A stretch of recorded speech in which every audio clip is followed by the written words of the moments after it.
I spoke to two folks recently. One was Joe Lubin, who is, I believe, on the board now of SharpLink, helping them acquire an ETH treasury. I spoke to Tom Lee recently, chairman of BitMine, also acquiring an ETH treasury with a strategy to stake most of it.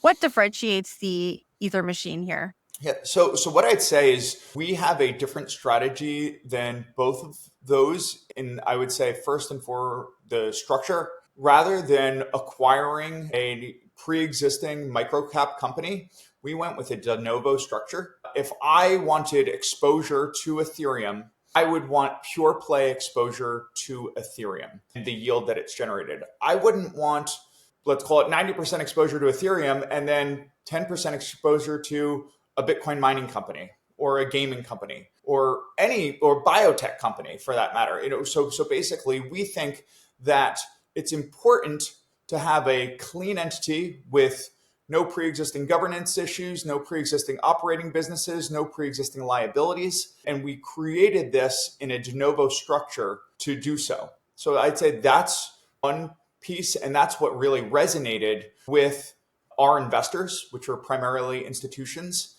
They wanted just pure play exposure to Ethereum and not the distraction of pre-existing operating businesses. For example, a Bitcoin mining company may convert all their assets from Bitcoin to Ether, but you need hardware, you need electricity, you need real estate to operate a mining company.